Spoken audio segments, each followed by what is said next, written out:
Hello everyone, I've been labouring for a long while on a video that I've put lots of work and hours and love into, and would you be so surprised as to learn that technology has completely screwed it up? After hours of editing, I go to watch through it to check that everything's in order, and it's not!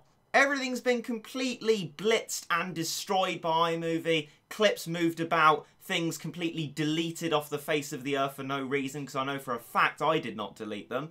And iMovie's just screwed up the entire project.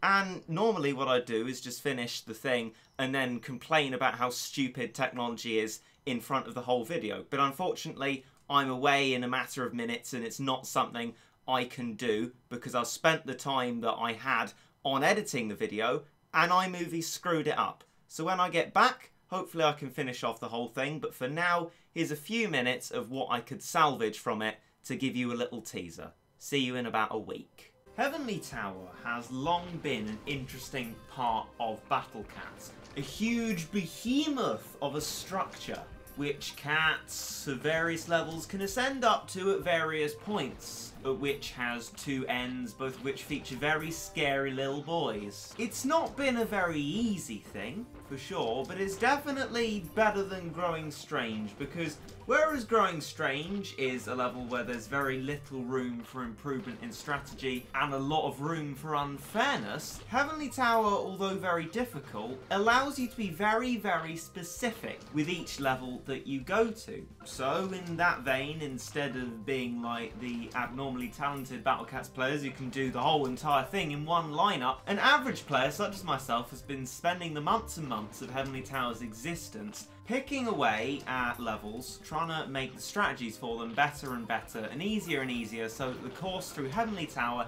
every time I try it, can be a little bit smoother. And in this video, I'm going to run through the entire thing with all the progress we've made on that so far. The first few floors are very simple. What I prioritise for this one is just doing them with a slot that I already have in my slots. That one being the sort of anti-metal and generally other fast stuff slot. And that has Maglev, Manic Lion in it. It's the sort of stuff that's going to carry you a long way. At that point, what I do is I usually switch to my general slot for the 3 floors up to floor 13. Floor 14 is the metal stage, which can't really be done without your critical hitters, or is very difficult to do without them, not really due the effort. So I go back to the second slot, all the critical hitters in, and they melt through the entire thing. After that begins the first port of call of actual strategy, and that is floor 15 to 20. Whereas Lucas, the all-impressive, has done it all in one lineup, took me a while to develop one lineup for floors 15 to 20, because I can't do it in my general slot, but equally, I don't really want to be changing my strat